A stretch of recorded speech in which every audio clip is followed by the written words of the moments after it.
Good morning, Mr. Sebabi. Very much happy that you can join us at the 10th Africa FinTech Summit here in Lusaka, Zambia. You're joining us from Cairo. Thank you so much. We want to share some insight about PAPPS progress since it went live so that our audience here in Lusaka, Zambia, and also our virtual attendees can see how PAPPS is actually changing the African inter-Africa trade. We're very much happy to have Mike joining us as a keynote speaker last year. So we've heard how PAPPS has come to existence with the Africa Free Continental Free Trade Agreement, AFREXIM, and AU. So my first question for you will be, since PAPPS has gone live, what are the progresses? You started from central bank and then commercial bank, and I understand the future is fintech. Can you tell us a little bit what has been achieved over the last 2 years, for example?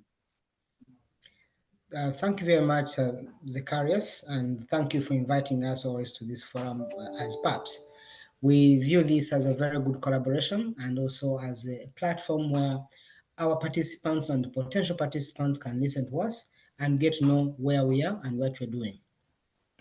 Yes, we launched PAPPS in last year in 2022, in January, on January 13. And at that time, we had West African central banks. So there are two ways here.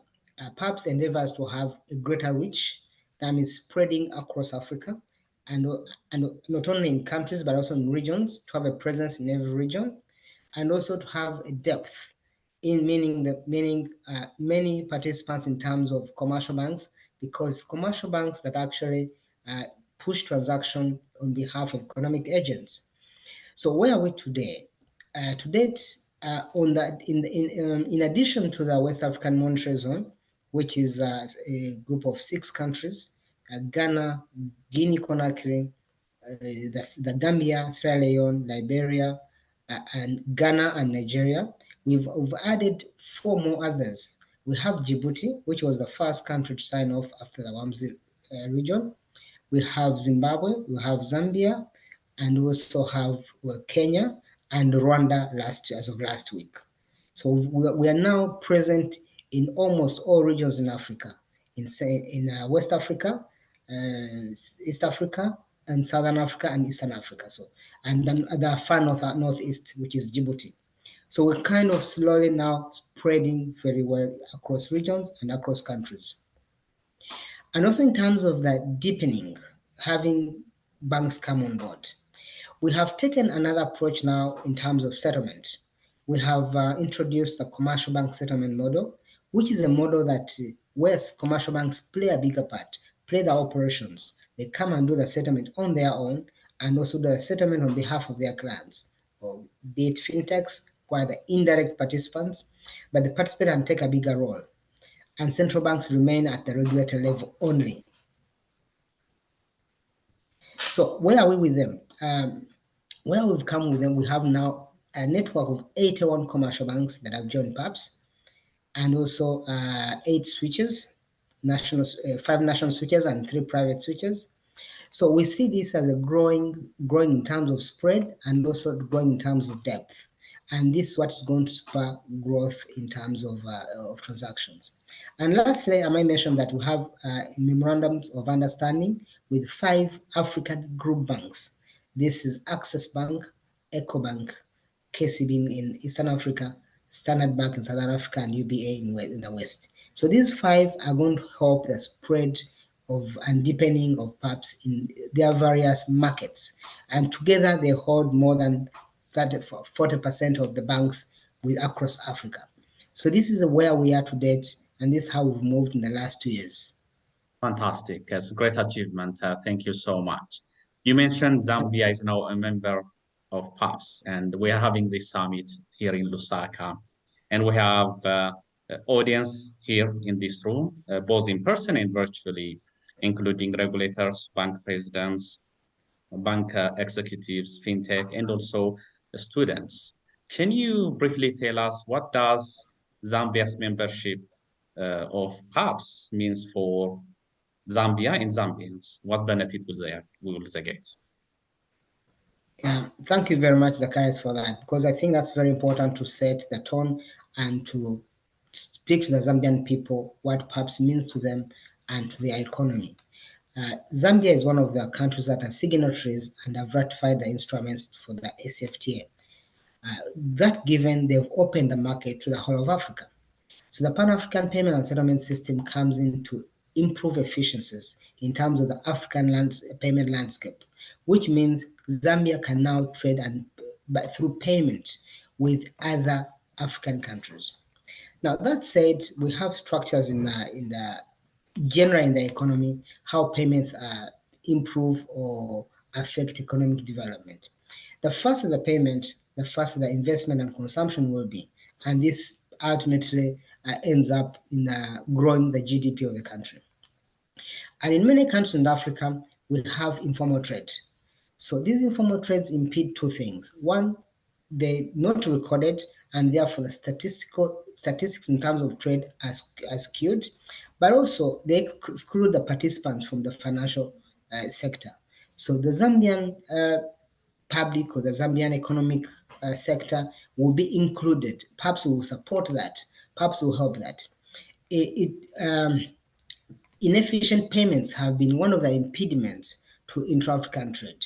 So PAPPS comes in to see how to improve efficiencies in the payments landscape and therefore be able to ultimately lead to intra-African trade or people trading across each other.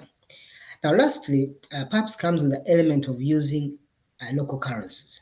Now, this also ultimately will support and apart from formalizing the informal sector, will also support the trading and the sending of remittances across borders quite easily in local currencies. So let me take a step back and look at the challenges of cross-border payment systems all over the world, not only in Africa, but major in Africa. And these have also been identified by the G20. This is the cost, speed, access, and transparency. Now, PAPPS comes in to address these four in a kind of as a one-stop point. One, PAPPS offers access to all central banks, commercial banks, fintechs alike. But we do this in a tiered manner to be able to comply with the prudential norms that have been set up that are set by regulators. Because not all fintechs can come on board directed to PAPPS.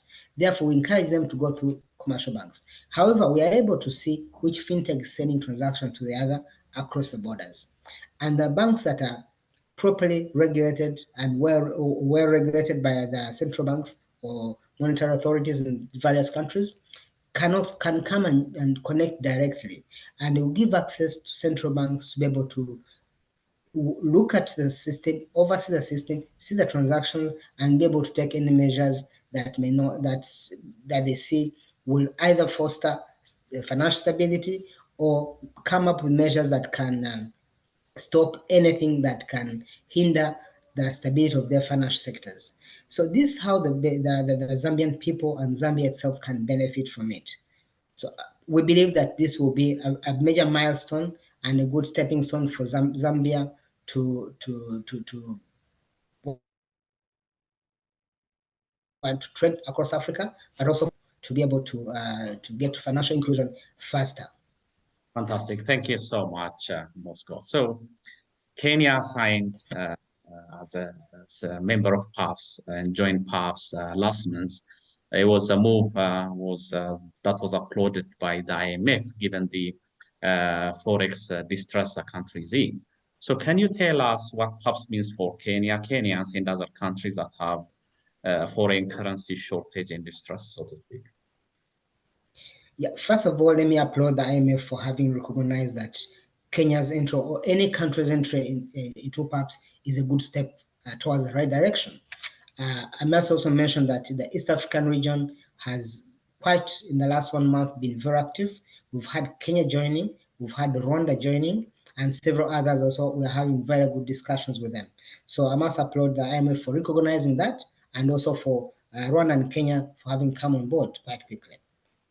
Now, similarly, Kenyan citizens or Kenyan economy is going to benefit in the same way as the Zambian economy. Most of the structures of the economies in Africa are basically the same. we have large parts of informal sector. We'll probably mention a couple of them. You have between, say, Rwanda and Tanzania, you have about $250 million moving informally between Rwanda and Congo, the same. Between Benin and Nigeria, you have a huge market which is informal. So I'm sure between Kenya and Somalia there is, between Kenya and Uganda there is. So this is, perhaps comes into support economies to want to modernize, but also to be able to formalize and have proper statistics and be able to guide economic growth, and also know where the resources in the economy can be put. Maybe also to look at the business side of the story. The faster payments are made because PAPPS comes in to offer instant payment. This affects the velocity of money.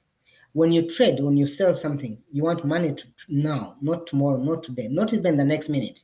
You just want it immediately. So this is going to help the economic agents in terms of quicker monetary or quicker value. They will gain value from their businesses much faster. So then, and the other is that because Kenya trades a lot with many countries, especially Egypt, where they sell coffee, tea and coffee, and also the Far East.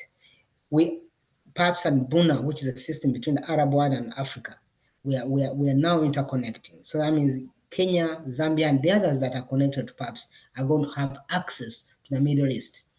And two, we are also putting in place, they're going to have access to the rest of Africa very easily, because Egypt and the rest are also coming on board, and they're also part of Buna. So it's the interplay between these two systems, Buna and PAPPS, is going to support the Kenyan economy very, very much.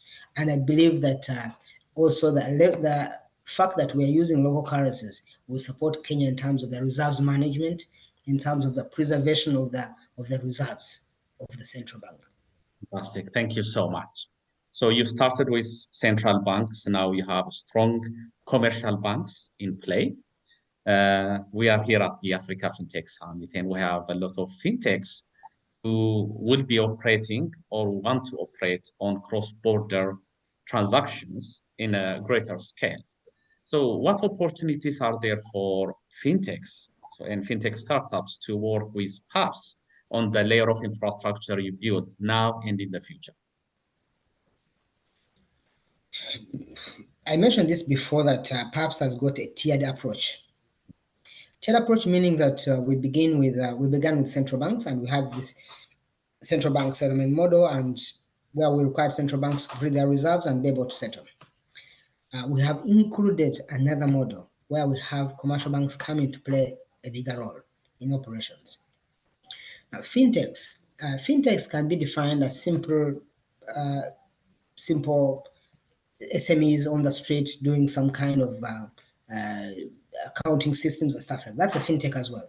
But fintechs in this kind of regard is a fintech that is moving value between one individual, one firm to the other. And how do we approach them? Fintechs are not regulated per se by monetary authorities. And PAPPS is a financial market infrastructure that is systemically important in Africa. So by that means we respect the prudential norms.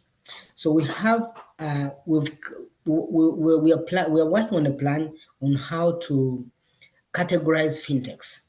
We have discussions with large fintechs and those small fintechs now. Beyond a certain strength, between a certain size of a fintech, we require them to go through commercial banks. The others we can easily be able to handle directly. But this is a process we're still doing. There are about 700 commercial banks in Africa.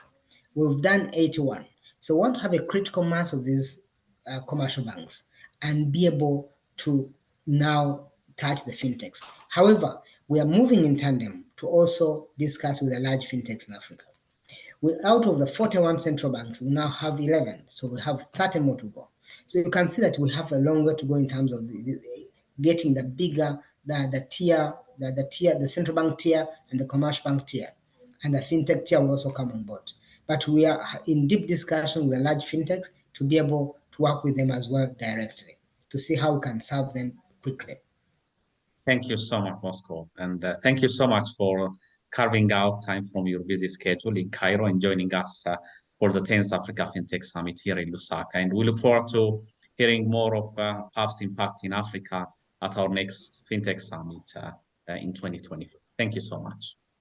Thank you, Zacharias, and thank you. And it has been a pleasure seeing you again.